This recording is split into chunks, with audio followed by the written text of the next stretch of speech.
2026年7月10日，一段2分鐘嘅車 cam 片喺網上瘋傳，畫面好暗，一架網約車後座坐咗個男人，開頭都算平靜嘅。個乘客問司機：你跟導航？司機就話自己跟足導航，到咗就係到咗，唔啱你去投訴。個乘客話目的地明明喺前面，門牌都未到。你一句我一句，愈講愈大聲，最後2個人爆晒粗互片。戲肉喺落車嗰下，個司機喺車廂暗位睇唔清乘客個樣，去到落車嗰刻，佢終於認出眼前呢個人係邊個，跟住成條片最傷嗰句嘢就咁飛咗出嚟：死矮仔，我記得你啦，呂方呀！哎呀，真係聽到都揪心。條片一出，網上即刻炒起，有人鬧個司機做生意做到咁樣，認得人仲要用嚟辱罵人，太過分啦啩！又有人話兩邊都咁燥，唔湯唔水。但最令人唏噓嘅反而係另一批留言，有啲後生仔喺度問呂方邊個嚟議？講明先，條片到而家為止，本人未回應過，官方冇證實過，所以全程我哋都係講疑似呂方。但你諗下，如果真係佢一個62歲出道42年嘅歌手，喺一架網約車度俾人當眾鬧死矮仔，而鬧佢嗰個司機可能根本唔知道眼前呢個矮仔40年前企喺紅館個台上面，隔離企嗰個人叫張學友，嗰陣時2個人嘅名喺海報上面係並排寫嘅，一個後來成為咗歌神，一個坐喺網約車後座俾人鬧。點解會咁？呢個故事要由觀塘一間遊戲機鋪講起。1964年，呂方喺南京出世，上海人嚟嘅，細個就跟阿爸阿媽移居香港，一家人住喺觀塘福華村4區。老豆喺旅行社返工，屋企同音樂2個字講真完全拉唔上關係。嗰陣嘅呂方係點解？又黑又瘦又矮，喺帥哥靚女多到踩死人嘅香港，佢呢副底子講句唔好聽，冇人會望多眼。但呢個細路有樣嘢把聲，佢由細到大都鍾意唱歌。問題係佢靦腆到一個點，喺出面喺人前佢係唔敢開口嘅，得喺屋企人面前佢先敢放聲唱。你話幾得意？把靚聲收埋喺觀塘一間公屋入面，唱俾4面牆聽。一個連喺人前唱歌都唔敢嘅人，點會走咗去參加電視直播嘅歌唱比賽？1983年年頭，呂方中5都未畢業，喺一間電子遊戲中心打工。你想象下，一個19歲嘅打工仔，日日對住班打機嘅客，睇鋪企鋪嗰幾個錢，就喺呢個時候，班同學不斷喺佢耳邊吹：喂，你把聲咁正，去比賽啦！佢俾人慫恿到心鬱鬱，報咗歡樂今宵入面一個現場直播環節，叫星星星，仲有個位好好笑，佢廣東話唔夠好，唯有揀咗張明敏唱紅嗰首國語歌《我是中國人》去參賽。一個喺香港做遊戲機鋪嘅上海仔，唱住國語歌上電視，你話幾戲劇性？但佢冇諗到呢個決定嘅代價嚟得咁快。好少人知道呢一段遊戲機鋪個老闆知道佢走咗去參加歌唱比賽之後，二話不說炒咗佢魷魚。你冇聽錯，佢追夢嘅第一個回報唔係掌聲，係失業。19歲冇咗份工，全副身家得返一首歌。不過呢個世界有時就係咁圓，佢喺電視度嗰一爽，俾一個人聽到咗黎小田捧紅過梅艷芳嗰個黎小田，黎小田即刻出手，仲介紹佢去跟一個人學嘢，戴思聰。呢位就係人稱巨星之父嘅星樂老師，後來教出幾多天王巨星你自己數。由遊戲機鋪被炒到巨星之父門下學藝，中間隔咗幾耐？幾個月咋？跟住黎小田推薦佢參加同年由無線同華星合辦嘅第2屆新秀歌唱大賽，但去到利舞台後台嗰晚，佢差啲連個台都上唔到。1983年利舞台第2屆新秀歌唱大賽，呢個比賽咩份量？咁講啦，上一屆個冠軍叫梅艷芳，女方嗰晚着住一套中山裝，企喺後台，輪到佢啦，佢喐唔到，真係喐唔到，緊張到成個人釘咗喺度，死都唔肯行出去。最後係點先出到台，俾人哋硬生生推出去嘅，一推出咗個冠軍。佢唱反嗰首《我是中國人》，攞咗金獎，華星唱片當場簽人。一個幾個月前仲喺遊戲機鋪睇鋪，俾老闆炒魷魚嘅後生仔，一夜之間成為咗梅艷芳嘅師弟。你話人生係咪好癲？而同一個時代，有另一個後生仔喺另一個歌唱比賽度攞咗冠軍，簽咗另一間唱片公司。呢個人嘅名會同女方綁埋一齊，講足40年。嗰個人就係張學友。張學友憑業餘歌唱大賽冠軍入行，簽咗寶麗金。女方新秀奪冠，簽咗華星。一人一間公司，一人一個山頭。但有個位好有趣，兩間公司，兩個新人，點解傳媒偏偏將佢哋兩個綁埋一齊講？因為呢兩個後生仔實在太似，唔係樣似，係條路似。兩個都唔係靠樣養食嗰種，兩個都係唱功掛帥，實力行先，兩個都俾自己公司當寶咁捧。於是雙星呢個稱號就咁不知不覺貼咗喺佢哋兩個身上。1984年，女方仲攞埋第2屆香港新人歌唱大賽冠軍，一個人帶住兩個冠軍入行。同年佢接拍咗人生第一部電視劇《新紮師兄》，做高佬全、林志全。呢套劇班底幾癲，你知唔知？梁朝偉、張曼玉、劉青雲、劉嘉玲，佢一個新人喺呢班人中間對戲，居然企得住。劇集嘅插曲《你令我快樂過》就係佢第一首粵語歌，電視劇紅咗，而跟住嗰張碟直接改寫咗佢嘅人生。白金3年，1985年，華星全力開動，為女方推出大碟《聽不到的說話》。呢張碟一出，正式爆咗，主打歌《聽不到的說話》，講一個木訥嘅男仔面對分手嗰種講唔出口嘅無奈，同女方本人嗰種昂直形象夾到絕。1986年年頭，呢首歌橫掃2大頒獎禮，第8屆10大中文金曲，攞埋第3屆10大勁歌金曲。同一年，佢仲同張學友、林憶蓮、陳慧嫻呢班同代新人喺紅館合演咗個青年偶像演唱會，嗰個係佢第一次踏上紅館嘅台板。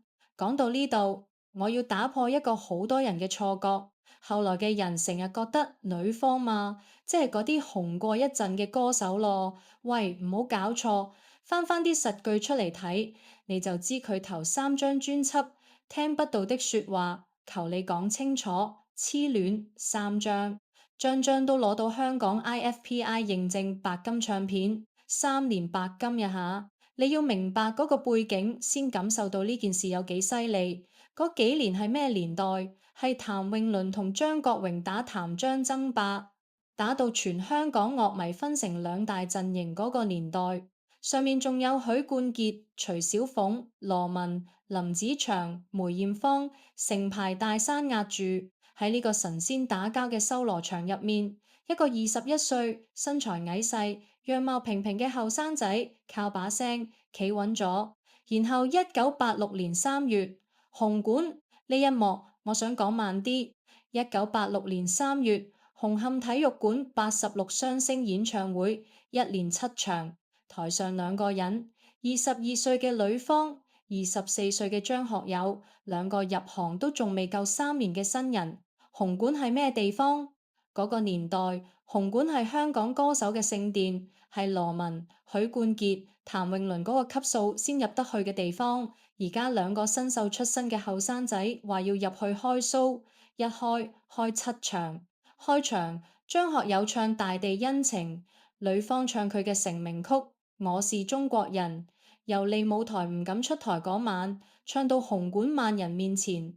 同一首歌，隔咗3年。2個人合唱《樹難從命》，還的格言，女方唱你令我快樂過，聽不到的說話，仲夠膽 cover 師姐梅艷芳嘅夢伴。張學友就有遙遠的他、月半彎、情已逝。而嗰晚嘅台上其實企過三個人，第三個嘅名你一定估唔到，嘉賓係邊個？梁朝偉。啱啱簽咗華星，準備出碟嘅梁朝偉扮成警察走出嚟唱新紮師兄，學友同呂方一左一右陪住佢喺台上步操，全場笑到反艇。你而家回望返嗰一晚，先知道有幾唏噓。台上企住嘅三個後生仔，一個後來成為咗歌神，一個後來成為咗國際影帝，攞康城影帝攞到手軟，一個做咗嗰個俾時代遺忘嘅名字。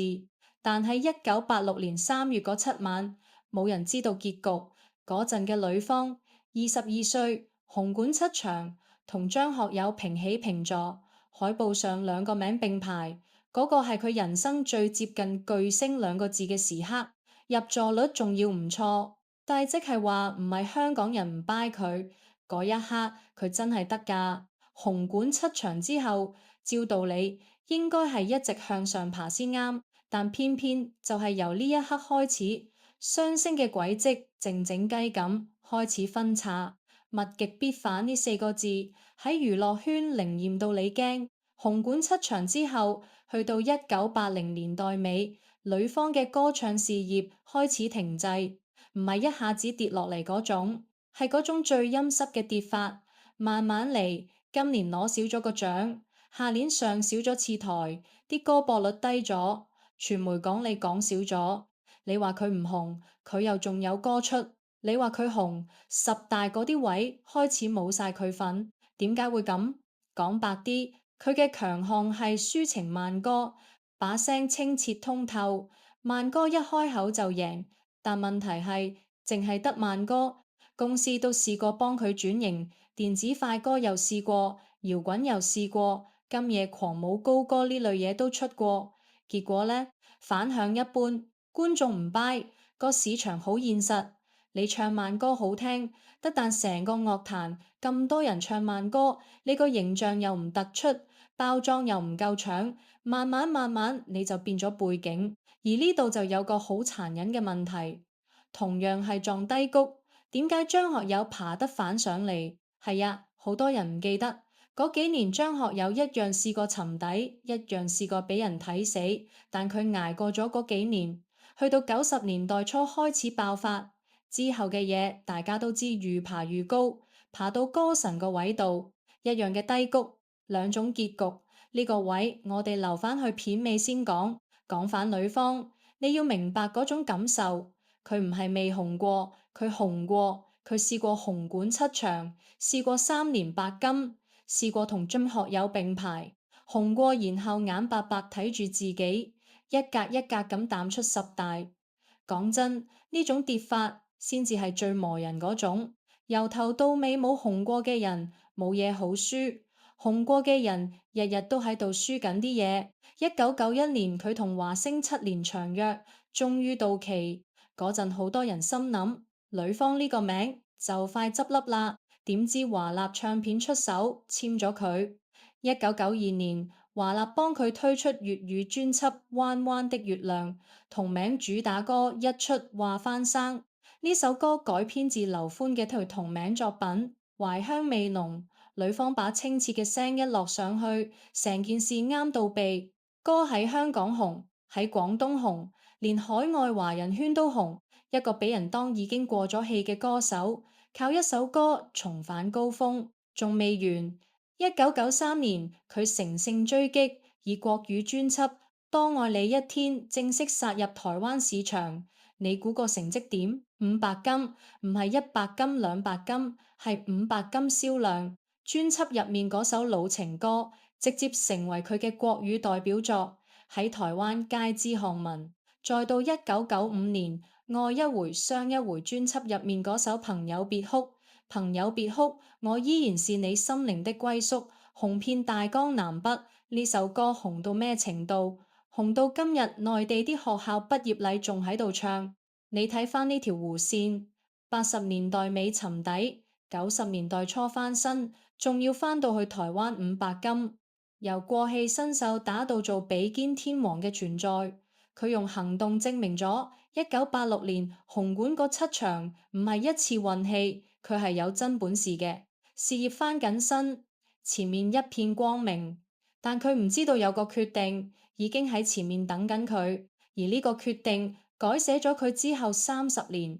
呢一段好少人提，但我認為呢個先至係成個故事最關鍵嘅分叉口。1995年，樂壇猛人黃柏高有意建立一間新公司正東唱片，佢睇中咗邊個？呂方，佢想拉呂方過檔。你要知道黃柏高係咩人？日後正東捧起幾多歌手？佢嘅眼光同推歌手嘅狠勁，行內有晒口碑。如果嗰年呂方跟咗佢走，會係一個點樣嘅平衡時空？但歷史冇如果。華納高層李俊出手說服呂方留低，續約3年。留低嘅結果係點？呂方喺華納繼續出碟，但佢心入面嗰度刺越嚟越大。佢覺得公司根本冇盡力幫佢啲歌爭獎。流浪花咁受歡迎，冇份。真情嘅插曲傳聞咁多人聽，又冇份。眼白白睇住自己啲歌紅，但去到頒獎禮就人間蒸發嗰種失落，一年疊一年。去到1998年約滿，然後呂方做咗一個決定，唔續，唔止唔續，華納係之後再冇簽過任何一間唱片公司。你明唔明呢件事有幾大鑊？喺嗰個年代，一個歌手冇唱片公司，即係咩？即係冇新歌、冇宣傳、冇頒獎禮、冇曝光，等於自己熄咗自己個咪。所以講到呢度，你會發現一個好唏噓嘅真相。所謂俾時代遺忘，其實唔係時代抌低佢，佢唔係俾人炒，佢係自己心淡。遺忘呢兩個字嘅背後，一半係佢自己揀嘅。之後佢短暫拍住李克勤主持過勁歌金曲，再之後減產，長時間冇新歌冇專輯，專做現場表演食，一顆雙星就咁靜咗落嚟。好啦，事業呢條線講到呢度，先講一半，因為呢30年入面，講呂方有一個人係冇可能唔講嘅。呢30年佢喺娛樂版出現嘅次數，講呢個人多過講佢啲歌。鄭裕玲。時間撥返去1991年11月嗰陣嘅呂方啱啱轉會華納，去馬來西亞吉隆坡登台，而同一時間鄭裕玲都喺吉隆坡。人生路不熟嘅異地，圈中人約圈中人食餐飯傾下偈，好平常啫。點知呢一約出咗16年，返到香港，兩個人開始約會。1992年12月正式拍拖。頭嗰段時間係地下情嚟嘅，一直去到1993年先至曝光。曝光嗰下，全香港嘩然。點解？你睇下嗰陣嘅牌面，鄭裕玲係邊個？都姐。事後電影攞個大獎，TVB 鎮台之寶，事業如日中天，講嘢串到飛起，成個香港都俾佢鬧得。呂方係邊個？一個事業浮浮沉沉嘅歌手，仲要矮過呂方。兩個人企埋一齊，一高一矮，傳媒即刻起咗個名，長短腳之戀。仲有更難聽嘅女尊男卑、食軟飯、嘟姐男友呢啲標籤，一貼接足16年。但係你有冇諗過一個問題？一個紅館開過7場，台灣攞過500金嘅歌手，點解甘心俾人叫做嘟姐男友？我他一齊睇下呢16年佢實際上做過啲乜？1997年，呂方遇上交通意外，外面流言四起，係 Do J 即刻喊埋呂方嘅前度梅艷芳前經理人黃敏惠上電台節目幫佢澄清。2000年，Do 姐拍男親女愛，同黃子華傳出緋聞，傳到滿城風雨。今次輪到呂方企出嚟，高調幫女朋友澄清，一啲都唔怕俾人笑。2003年。Do姐媽媽過身靈堂嗰邊，一早去到打點晒所有嘢，全程陪住Do姐嗰個人係呂方，仲有朋友爆過佢哋嘅日常。呂方成日親自落廚煎牛扒俾Do姐食。2007年，兩個人仲一齊去旅行慶祝拍拖15週年。你話佢食軟飯，一個俾全香港笑食軟飯嘅男人，做足16年男朋友。本分風雨嗰陣佢喺度，喪事嗰陣佢喺度，緋聞嗰陣佢企出嚟，呢啲嘢軟飯王做唔出嚟嘅。而呢16年感情最風光嘅一晚，喺2007年嘅紅館，但嗰一晚同時亦係最諷刺嘅一晚。呢一幕我又想講慢啲。2007年3月，紅磡體育館呂方好情歌演唱會，由1989年第一次個人紅館歌唱之後，佢已經好多年冇企返上呢個台。呢一晚紅館座無虛席，台下有一個人鄭裕玲親自到場坐喺度撐男朋友。show 去到中段，一位嘉賓行出嚟，全場尖叫。張學友雙星喺分開咗21年之後，再次企返喺紅館同一個台上，兩個人合唱咗一首《李香蘭》，一個把聲渾厚深沉，一個把聲清澈高亮。一首歌唱到全場起晒雞皮。唱完，張學友對住全場觀眾講咗一番說話。佢話喺香港做歌手要識跳舞先至出到成績，而呂方係少數淨係企喺度唱歌，乜舞都唔使跳都可以成功嘅歌手。你要知道呢句嘢由邊個口講出嚟？張學友自己由90年代中開始都要喺演唱會跳舞，做音樂劇跳舞，即係話連歌神都要跳。而佢話呂方唔使，呢個係歌神親口當住全紅館認證嘅唱功。嗰一刻嘅呂方企喺台中間，應該係佢21年嚟最威嘅一刻。然後就喺呢個台上，佢當住全場講咗一句嘢，佢話2008年我要迎娶都姐，台下即刻拍晒手掌，歡呼聲震住成個紅館。台下嗰個女人坐喺度。但係好多觀眾唔知道一件事，都姐由細到大，因為父母離異，佢心入面有一道過唔到嘅坎。佢奉行嘅係不分主義，唔係唔愛，係唔分。呢一點佢由頭到尾都冇變過，即係話嗰句求婚宣言由講出口嗰一刻開始，已經注定落空。全場嘅掌聲有幾響，之後嘅落差就有幾大。1年之後，等到嘅唔係婚禮，係分手聲明。2008年10月25日，鄭裕玲主動向外界公佈分手。佢講得好清楚，亦好體面。佢話分手唔係嫌佢冇錢，要是真的嫌，又怎會在一起16年？呢件事同金錢無關，同第三者亦都無關。佢話自己50歲係人生另一個關口，往後嘅日子。佢想做返自己想做嘅事，想有自己嘅空間。佢仲數咗幾樣嘢，講出嚟你會覺得，唉，原來16年都敵唔過呢啲最日常嘅嘢。佢好少應酬，女方朋友多，佢特別早起身，女方特別夜瞓，生活節奏由頭到尾都夾唔埋。去到一個位，一個想有自己生活，一個想有自己空間，就是這麼簡單。分手聲明就得咁幾句。但外界嘅傳聞講足好多年，有傳係投資蝕錢搞到關係破裂，呢個講法流傳得好廣。但注意係有傳，未經證實，而且都姐本人已經公開否認同金錢有關。有傳係第三者都姐一樣否認咗。真相係點？兩個當事人都話係和平分手，我哋冇資格幫佢哋加戲。反而女方自己分手之後講嘅嘢先至最真。佢喺訪問度咁講呢句，係公開報道原文。我都坐咗16年監啦，依家重獲自由，就好似一隻無腳雀仔咁周圍飛，仲唔周圍喵咩？佢仲話自己從未試過咁開心，從未試過飛得咁行。可能你覺得我囂我認更，哇！呢幾句嘢一出街，全香港嘩然。拍拖16年。講到坐監咁滯，有人鬧佢涼薄，有人話佢終於講咗真心話。但你換個角度睇，一個男人喺一段女強男弱嘅關係入面做咗16年配角，俾傳媒踩咗16年食軟飯，佢心入面積埋幾多嘢，可能只有佢自己知。最唏噓嘅係呢樣，16年前佢嘅標籤係雙星，係同張學友並排嗰個名字。16年後分手嗰日。佢先發現自己最出名嘅身份變咗做嘟姐男友，而家連呢個標籤都冇埋。44歲嘅女方企喺人生中場，事業靜晒，感情散晒，連個新婚標籤都要由提後過。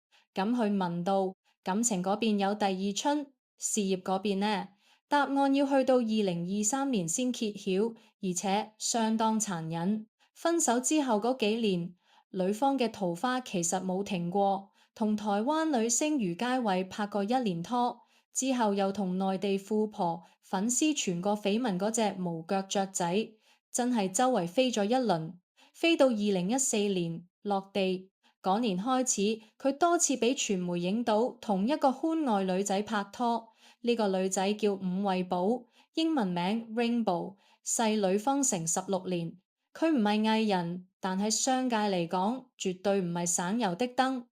佢一手創立咗網上買鞋平台 Fresh to Go，合作夥伴有大財團，有大商場，江湖人稱電商天后，有傳身家逾半億。注意有傳，有個細節我覺得幾 Captain 感動。拍拖頭幾年，女方一直死都唔肯講個女朋友全名，對住傳媒淨係肯叫佢做呂小姐。佢驚影響人哋正常生活，俾人笑咗半世食軟飯嘅男人，今次識得用自己嘅方式保護返個女人。2020年56歲嘅女方同 Rainbow 入紙註冊結婚，同年8月。女神出世，一個曾經公開講不婚不育嘅男人，56歲老嚟得女，婚後嘅女方變咗幾多？咁講啦，佢食咗幾十年煙，以前戒極都戒唔甩。有次女幾個月大，一聞到佢身上啲煙味，即刻擰開塊面，就係嗰一下。佢話戒就戒，一戒戒斷，連老婆都唔敢信。佢自己講。呢個都係做咗爸爸嘅責任問題，我都希望身體健康可以玩耐啲。昔日夜蒲王變咗住家男，減晒幕前工作，日日湊女。網上仲成日見到一家3口着親子裝行山頂嘅相，個女生得同佢餅印咁樣。順帶一提，2023年藝人邵子峰曾經公開向女方太太追討70萬。伍惠寶就反駁指對方當年係白紙黑字入股，公司經歷疫情，絕無退股即刻還錢呢回事。呢單嘢係羅生門，雙方各執一詞，邊個啱邊個錯冇定論。我哋照錄兩邊講法。講到呢度，屋企嗰邊算係圓滿，但事業嗰邊呢？2023年出現咗一組數字。呢組數字，我諗係成個故事入面最殘忍嘅一組。2場 VS1000場，2場呢個數字殘忍喺邊？你要擺返落42年條時間軸上面先睇得明。2023年3月4號至5號，紅磡體育館女方 Classic 40演唱會出道40週年紀念演唱會，場數2場。同一年，2023年6月。另一個人開始咗去音樂生涯第10個巡迴演唱會，張學友60加巡迴演唱會，2年幾時間唱咗幾多場？超過280場，仲有個數字更加誇張，佢嘅個人演唱會紀錄累計衝破咗1000場，1000場呀下，係全球華人歌手都冇人做到嘅數。到2025年12月，佢重返紅館開8場中章。非全部售罄，而家你將3個數字擺埋一齊睇，1986年紅館2個人一齊7場，40年後一個人嘅40週年紀念2場，另一個人隨手一個巡演分站8場，總數1000場。40年前喺同一個台上平起平坐嘅2個人，40年後一個多到自己都數唔切，一個一隻手數得晒。講到呢度，你可能會同我一樣個心揪一揪，但係等陣先俾時代遺忘呢句嘢，其實唔完全啱，因為有樣嘢好少人為意。朋友別哭呢首歌喺內地意外咁翻晒紅，紅到咩程度？成為咗學校畢業禮嘅熱門曲目，即係話每年夏天都有一批又一批唔知女方係邊個嘅後生仔喺畢業禮上面唱緊女方嘅歌，亦係因為呢首歌，佢獲邀上《我們的歌》上央視中秋晚會，同黃耀慶合唱《彎彎的月亮》，喺內地綜藝藝返個位。所以準確啲講係咁，人係俾時代放低咗，但啲歌一直有人唱緊。歌紅過人呢個係另一種命。好，時間跳返嚟2026年7月10號嗰架網約車，鏡頭返到開頭嗰段車 cam。而家你再聽一次嗰句死矮仔，我記得你啦，女方呀，感覺係咪唔同晒？成件事講反，其實好小事。導航定位同實際目的地有出入，一個話未到，一個話到咗，仲要趕接下一單。香港街頭日日都發生緊嘅爭執啫，網民嘅意見都係兩邊走，一邊話司機態度差到離譜，認得人仲要攞人身高嚟辱罵，做生意冇底線；另一邊話雙方都太燥，冷靜啲，根本唔使去到咁。再講多次疑似。本人到而家都未回應，我哋唔落實係佢，但呢件事最刺住我嘅係呢個對照。1983年，觀塘遊戲機鋪老闆炒咗一個19歲嘅後生仔，因為佢竟然走去參加歌唱比賽，竟然想做歌手。2026年，一個網約車司機鬧一個62歲嘅男人死矮仔，認得出佢係女方。但喺司機眼中，佢唔係咩巨星，只係一個死人臭明星。42年頭尾兩次羞辱，而呢兩次羞辱嘅中間夾住嘅係乜嘢？係紅館7場，係3年白金，係台灣500金，係朋友別哭，係成個香港樂壇最黃金嘅年代。由一個唔俾人做歌手嘅打工仔，到一個唔再俾人當係歌手嘅老歌手個圈。兜咗42年，兜返轉頭，所以最後個問題嚟啦。當年嘅雙星，點解一個成為歌神，一個俾時代遺忘？睇完成個故事，你會發現呢個問題冇一個簡單答案，有性格嘅原因，一個靦腆到要人推先敢上台，一個越戰越勇，有選擇嘅原因。1995年嗰個留低嘅決定，1998年嗰下心淡收手。有形象嘅原因，有時代嘅原因，有運氣嘅原因，但我更加想咁樣講，張學友嘅名刻喺場數紀錄上面，1000場冇人破到。女方嘅名刻喺朋友別哭嘅歌聲入面，每年畢業禮，一批唔識佢嘅後生仔唱緊佢嘅歌，一個贏咗時代，一個俾時代贏咗，但兩個都留低咗嘢。歌神係時代揀出嚟嘅。但好歌唔使時代批准，同埋仲有一樣，62歲嘅女方屋企有個錫佢嘅太太，有個同佢餅印一樣嘅囡囡，為個女連食咗幾十年嘅煙都戒埋。喺紅館嘅計分板上面，佢輸咗俾張學友好遠，但喺人生呢張計分板上面，邊個話佢輸啊？紅館嘅燈熄咗可以再着，但1986年嗰7場冇人搶得走。最後留一條問題俾大家，如果你係女方，1995年黃柏高嚟拉你過檔，正東你走唔走？留言話我知你嘅答案，同埋你最鍾意女方邊一首歌。鍾意呢條片嘅話，記得訂閱頻道，撳埋個鐘仔。我哋下條片再講個另一個故仔。江湖再見。